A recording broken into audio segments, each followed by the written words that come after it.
Hanggang ngayon, nakatayo pa rin mga kababayan.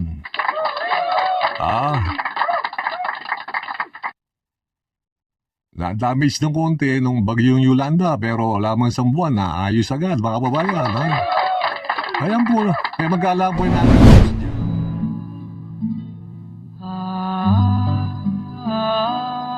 Tulay ni Duterte mga kababayan, bumagsak. Kagabi. Sa kuha ng drone kaninang umaga, Layo sa tulay ni Marcos mga kababayan. Santa Maria Cabagan Bridge. 4 na sasakyan ang napinsala kabilang ang isang truck. Ayon sa Department of Public Works and Highways o DPWH, may kargang malalaking tipak na bato ang 10-wheeler na dahilan raw ng pagbigay ng tulay. Natin yung mga kababayan sinisipa ron sa truck yung pagbagsak ng tulay. O nga, mabigat yung truck. Pero kung maganda yung pag-aagawa niyan, mga kabayan, hindi babagsak yan. Sa una pa lang po yan, mga kababayan, mali na raw yung disensyo. Mali na po yung design, mga kababayan. Nagdagdag na ng, nagpadagdag pa, yung mga kontraktor, yung gumawa niyan, para ayusin, dinagdagan naman, Nasa 600 million yata, kulang 600 million ulit dinagdag dyan. Ayan po yung tatak Duterte, mga kababayan. Hindi natin kung anong klaseng materyales yung ginamit dyan. Alam naman, di naman yung maloloko yung mga taong bayan na siguradong maraming kumita dyan. Pinatibay yung mga bulsa nila. Mga bayan. Napakalayo po yan doon sa mga gawa ni Marcos sa mga kababayan, ni Apo Lakay. Hanggang ngayon, pinapaknabangan pa, mga kababayan. Iba yung tulay ni Marcos, mga kababayan. Otoridad 2 buwan pa lamang nang matapos ang retrofitting ng nasabing tulay at tanging mga palililang na sasakyan ang pinapayagan sanang dumaan dito.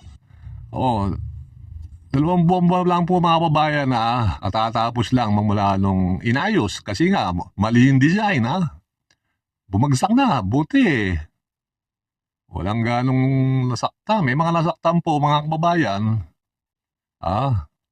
Buti mas hindi ganong grabe talaga mga kababayan. Talaga tong, ayan po yung build mga kababayan ni Duterte. Kailangan may gumulong dyan. Kailangan mayroong masampulan si BBM dyan sa mga kontraktor dyan, kung sino yung kumita, kung sino yung nagbulsa. Tapos yung mga expert, yung mga materialis na ginamit po dyan, mga kababayan. Dapat yan, mamaya, mga gatingting na bakal na ginamit dyan. Dapat dyan may maparusahan. Standard na capacity ng mga tulay na. Kagabi. Yung pong capacity nga daw po, mabigat nga daw po yung truck. Dapat po yan, dapat mas marami pang excess na bigat yung kayang kunin nung tulay, mga kababayan, kahit sumobra yung ng truck, di po ba mga kababayan? Kung talagang matibay ang gawa mo, kahit na 3 truck pang dumaan na ganyang klaseng truck, di babagsak yan, mga kababayan. Ito pong pinagawa ni dating Pangulong Ferdinand Marcos Sr., mga kababayan, yung San Juanico Bridge, mga kababayan, hanggang ngayon, nakatayo pa rin, mga kababayan.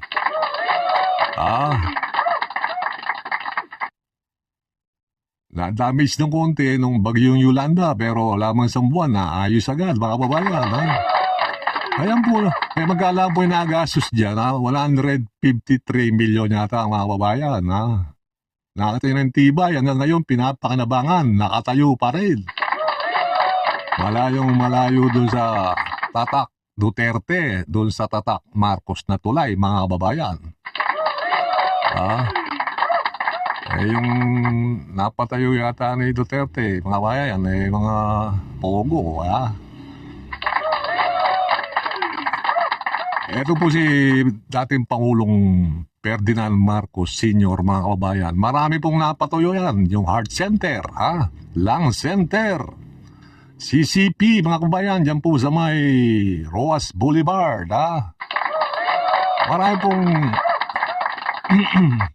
napatayo si Apo Lakay, Yung iba po, binenta, Yung mga ari-arian sa ibang bansa, binenta mga dating presidente, mga kababayan. Yung Petron, sa atin po yan sa Pilipinas, binenta po. Ayun ang sinasabi ko sa inyo. Sinasabi yung diktador, pero maraming pinagawa. Di ba, Singapore, yung presidente ron, diktador. Tingnan niyo po yung kanilang bansa ngayon, mga kababayan, napakaunlad. Ito naman po mga DDS vloggers, mga kababayan, kanya-kanya silang tanggol dito sa bumagsak na tulay, mga kababayan, para mapagtanggol nila ang Duterte. Ang Tatak Duterte, Bill. Itong mga kumag na to, yung mga banateros, yung mga arlik, kanya-kanya silang depensa, mga kababayan. Ito nga yung press secretary, mga kababayan, palagi nilang binabanatan. Si Attorney Claire Castro, palibasa wala silang may bato, nilalait na lang nila, mga kababayan, itong mga kumag na to, sinasabi, bobo daw itong mga banateros, mga kababayan, bobo raw si Attorney Claire Castro, Yung isa naman yung kapatid, si Coach Oli, sinasabi,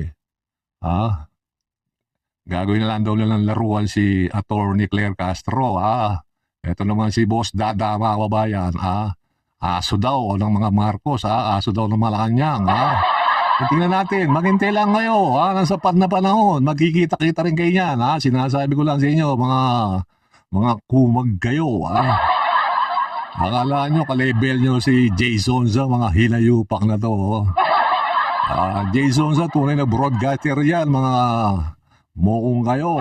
Kayo, yung tatlong to, mga babayan, pinabili lang ang suka ng nanay nila, nadaanan yung si Boss Dada, sinama, napasok rin sa SMNI, pinupuno rin sa harapan ng camera, nagsalita yung mga kumag, Ilayo pa kayo, mga tokmol kayo, Marap kayo sa Trigom, kung talagang magagaling kayo, pa-English pa, inaalala mo, mga abogado kayo, Si Attorney Claire Castro, kung laude yan, graduate sa UST, mga kumag kayo, Magkikita-kita rin kayo yan, abangan nyo, mga babayan, Pag nagsampa na pag kinasuwa na yung tatlong kumag na to. Okay, mga babayan, hanggang dito na naman po. Hanggang sa susunod, huwag niyo pong kalimutan mag-subscribe para updated po kayo sa susunod po nating talakayan. Mabuhay po kayo, mabuhay po ang Pilipinas, mga kababayan.